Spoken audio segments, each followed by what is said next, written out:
Selamat pagi, senang sekali Ibu hari ini bisa bertemu dengan kalian kembali.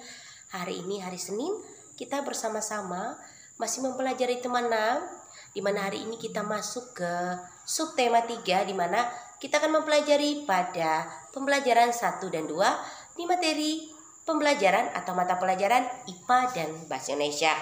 Mari kita bersama-sama mempelajari materi pembelajaran kita pada hari ini. Kita simak percakapan Lani dan ibunya. Selesai bercakap-cakap tentang menu makanan, Lani pun menanyakan mengapa tidak memakai sendok sayur yang biasa kita pakai untuk mengambil sayur dari panci untuk mengaduk, Bu.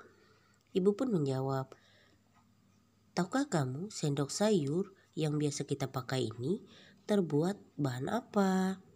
Coba bandingkan dengan spatula kayu ini. Apakah keduanya terbuat dari bahan yang sama? Tentu saja sendok logam akan cepat panas karena panas dari kuah itu akan dialirkan melalui sendok logam itu sehingga ia ikut panas. Itu konduksi kan? Jawab ibu. Kamu mengamati dengan baik, Lani. Jadi mana yang akan kamu pakai untuk mengaduk sayur ini? Spatula kayu atau sendok sayur logam? Masih ingatkah kamu mengenai perpindahan panas atau kalor dengan cara konduksi? Perpindahan panas dengan cara ini memerlukan zat perantara yang membantunya mengalirkan panas dari sumber panas ke benda yang lain. Ingatlah bahwa panas mengalir dari tempat yang panas menuju ke tempat yang lebih dingin. Ada perantara panas yang dapat menghantarkan panas dengan baik, ada yang tidak. Berikutnya adalah kemampuan benda untuk menghantarkan panas.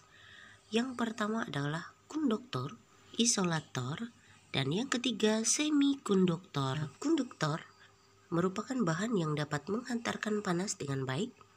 Contohnya seperti sendok, panci, rinjing, dan sebagainya seperti alat-alat masak pada gambar. Kemudian isolator merupakan bahan yang tidak dapat menghantarkan panas seperti sendok plastik, bakul, gelas plastik, kain, dan juga ada kaos tangan serta alat-alat perabotan rumah tangga lainnya. Kemudian semikonduktor merupakan bahan yang sedikit dapat menghantarkan panas.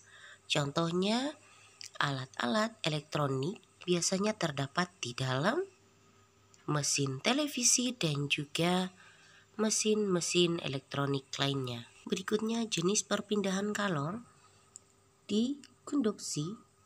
Cara menghambat perpindahan kalor menggunakan benda-benda bersifat isolator seperti karet, kain, wol, plastik, ebonit, dan lain-lain. Sedangkan cara mempercepat perpindahan panas menggunakan benda-benda bersifat konduktor seperti aluminium dan besi.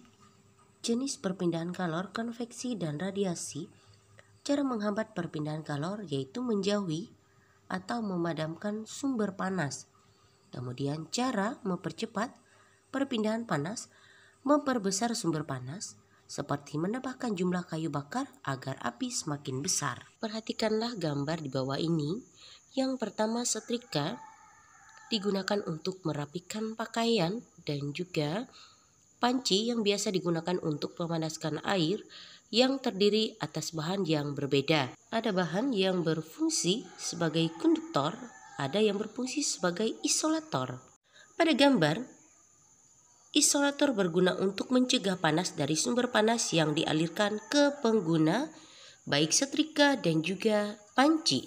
Aliran panas berhenti pada bahan isolator karena bahan tersebut tidak dapat mengalirkan panas secara konduksi dari sumber panas yang berfungsi untuk melindungi pemakai alat agar tidak kepanasan. Apakah anak-anak pernah dan punya termos seperti pada di gambar? Termos adalah sebuah benda yang biasanya berbentuk tabung seperti botol yang mempunyai dinding berlapis. Benda dirancang berbentuk seperti kaca dengan bahan mengkilap yang dapat menyimpan cairan agar tetap memiliki suhu seperti semula.